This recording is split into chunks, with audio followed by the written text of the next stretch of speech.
Reactive Training Systems. What's up? This is Jim with Reactive Training Systems.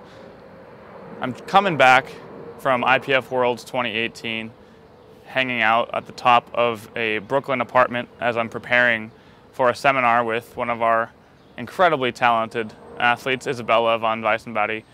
And we had a really good conversation at dinner the other night about the coach and client relationship and what it means to the athlete and really how to maximize athletic performance. If you look back 2 years ago and compare the results for the top lifters at IPF Worlds in 2016 compared to 2018, you will see a significant improvement in athletic performance. Some of this is likely contributed or attributed to the increase in the athletic pool. There's many more people competing in powerlifting since then. The increase in programming and improvement and knowledge and understanding of what works. And I also attribute it to better athlete relationship building with the client and with the coach. If you really want to look at what makes a good coach, some people might think that it's all about programming. It's all about being a guru, a scientist in the programming.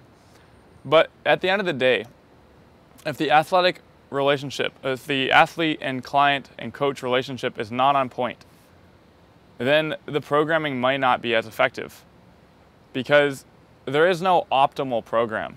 A lot of coaches get this wrong. A lot of coaches especially newer coaches when they start out, they think that they need to have a masterful understanding of programming.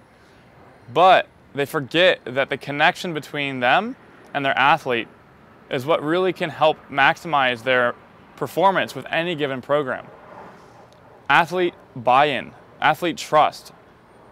If the trust from the athlete is not there with their coach, it's going to be difficult for them to believe in the programming, even if the programming is perfectly designed based on various criteria of what makes a supposedly good program. The other thing is at elite levels, personal preference matters, and what works for an individual at the high level has probably already been proven because they've gotten to a very high place with a given program. They might have done something different and it worked, something that you might not have to totally redesign as a coach. You might just need to take the good parts from the program that they used to use and add special twists and aspects that you might think would help them further their progress as a lifter. And that's where working with high-level athletes can feel very intimidating. But a good rule of thumb, a good heuristic for working with high-level athletes and lower-level athletes as well when they're just starting. But if a lifter has done something that has worked very well in the past, then less change should be done to their program to continue the benefit. And the reason is that if you take a program that they used to run, they used to use, another coach had them on a certain method, and you change up 18 different things, 18 different variables that might be contributing to their previous success, you might change a few of those that were critical in their improvement.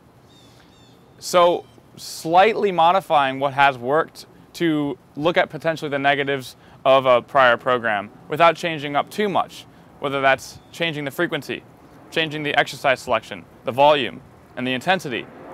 If you change all of those to an athlete's program, when the program has already demonstrated positive results, it's ignoring the reasons behind the benefit from the prior program. And it also can help establish a better trust with the client because you're not forcing them to do a bunch of different things. They already know a few things about them. They know how to train. They know what they like and they know what to prefer. So as a coach, it's important to kind of get in tune with what it is that an athlete likes and has known to work for them. And building the actual relationship, caring about what's going on outside of their life, caring about what they really want. Some people will go into training with a high-level lifter and the coach will try to set goals for the lifter. But that takes away some of the agency from the lifter. They know what they want. They've been training for long enough.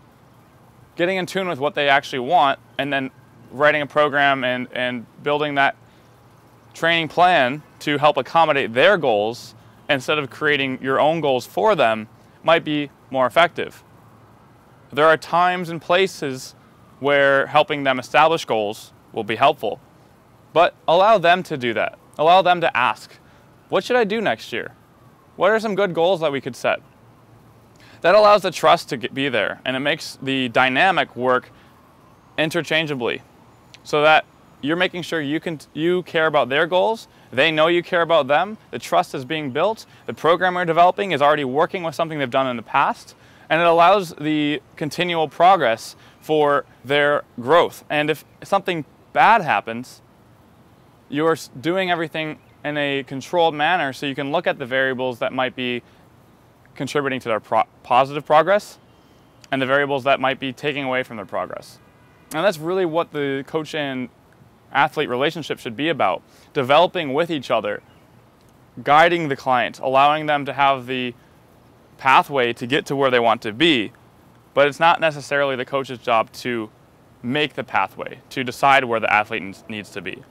And I think that will be very helpful when working with athletes of all levels. The difference is higher level athletes have already established a lot of the things that work.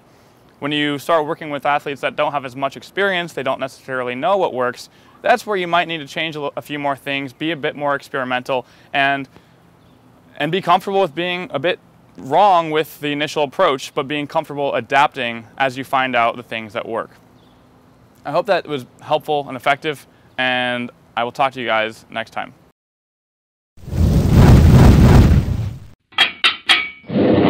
Reactive Training Systems.